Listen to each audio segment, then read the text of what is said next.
Magandang araw, Bagong Pilipinas. Narito ang Police News Express sa oras na ito. Matagumpay na idinaos ang pagdiriwang ng 30th PCR Month dito sa Multipurpose Center, Camp Brigadier General Rafael T. Crame, Quezon City. Sa pangunguna ng pambansang kapulisan, katuwang ang National Police Commission at mga kasangga mula sa iba't ibang sektor. Sa temang sa Bagong Pilipinas, ang gusto ng pulis, ligtas ka.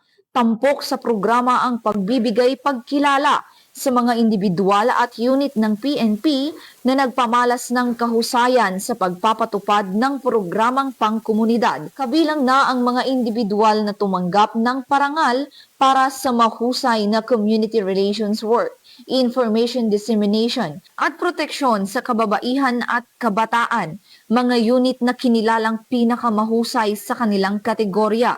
Gayon din ang mga natatanging awardees mula sa Directorate for Police Community Relations o DPCR at mga espesyal na partner mula sa lokal na pamahalaan, NGOs, media at faith-based organization. Pinangunahan ni Police Lieutenant General Edgar Alan Ocubo, Acting Deputy Chief PNP for Operations, ang nasabing aktibidad sa pagrepresenta kay Police General Nicolas Torre III, Chief PNP, bilang panauhing pandangal at pangunahing tagapagsalita, kung saan kanyang binigyang diin ang patuloy na pagpapalalim ng ugnayan ng pulisya at mamamayan bilang pundasyon ng isang ligtas at progresibong bansa. Kasama rin sa programa si Attorney Rafael Vicente Calinisan, Commissioner, Vice Chairperson at Executive Officer ng National Police Commission na nagpahayag ng buong suporta sa mga inisyatibo ng PNP sa ilalim ng panibagong direksyon ng Bagong Pilipinas. Sa pagtatapos ng selebrasyon, muling tiniyak ng pamunuan ng Philippine National Police ang kanilang paninindigan na patuloy na magsisilbing katuwang ng bawat mamamayan sa pagtataguyod ng kapayapaan, kaayusan at seguridad sa buong bansa. Actually, I am very excited and nagpapasalamat ako sa Philippine National Police, lalong-lalo na sa DPCR kasi na-recognize yung ating effort, yung ating contribution sa PNP, lalong-lalo na sa ating PCR activities. And nakakatuwa at nakaka-inspire na mas gagalingan pa natin at mas gandahan pa natin yung ating serbisyo para sa ating komunidad.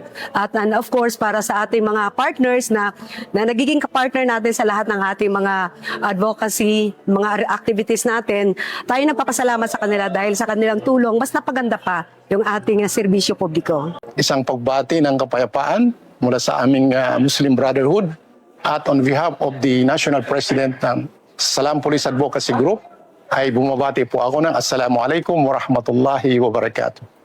Sa ganitong okasyon po, ito ay nararamdaman po namin yung we are honored kasi we are one of the recipient of the awardee So ito po ay bunga na rin ng ating pagsisikap upang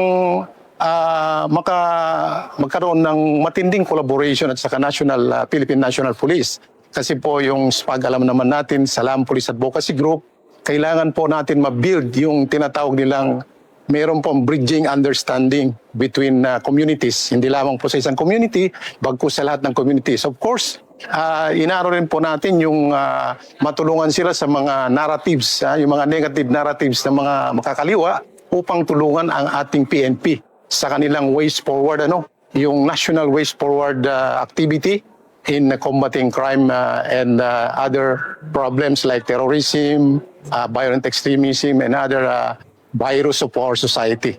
Ito po yung napifeel namin ngayon. Kami po ay nagpapasalamat na kami po ay dito na parangalan.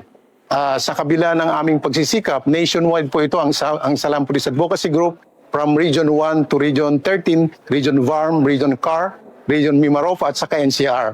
So kami po ay taus-pusong nagpapasalamat at sinisikap po namin kung ano pa yung may offer namin bilang collaborators or peace advocates ng Philippine National Police.